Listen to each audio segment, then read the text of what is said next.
24, quinto bachillerato en mecánica C. Hoy le daré una breve explicación sobre la reparación de nuestro servicio de motor de combustión interna de 4 tiempos en línea. A continuación le daremos los componentes que conforman nuestro sistema del motor. Podemos ver el shock block que está interiormente de nuestro vehículo, la tapa de la culata, y podemos ver interiormente que está inferior.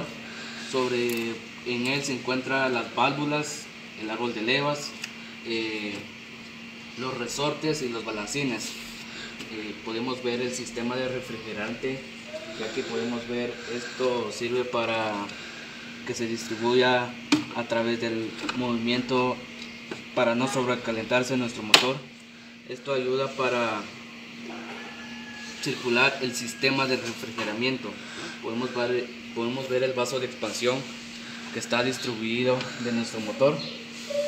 Podemos ver la culata, el alternador que sirve para generar energía y mandar la corriente hacia la chispa de la bujía.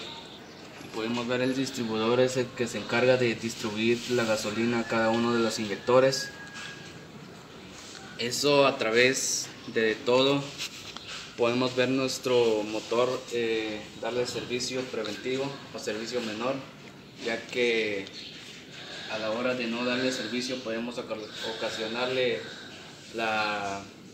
reducir la vida útil de nuestro motor, ya que nuestro motor es la base de todo, a base de los pistones, darle servicio, cambiarle el aceite a cada 5000 kilómetros.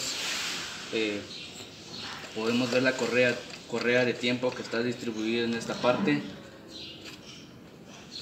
y el filtro de gasolina está muy interiormente del vehículo, pero al darle servicio a nuestro motor puede funcionar funcionalmente, ya que al no darle servicio podemos gastarle o no ponerle el adecuado, ya sea que el aceite lleve impurezas y esto ocasiona el desgaste del cigüeñal o de los pistones, ya que las camisas de pistones, si ya no sirven los anillos desincronizadores, podemos ver de que al alargar de la vida útil, pero ya que sabemos, tenemos que cambiarle la junta de culata para sobrecalentar, para que no sobrecaliente nuestro shock block. Espero que le haya gustado. Muchas gracias.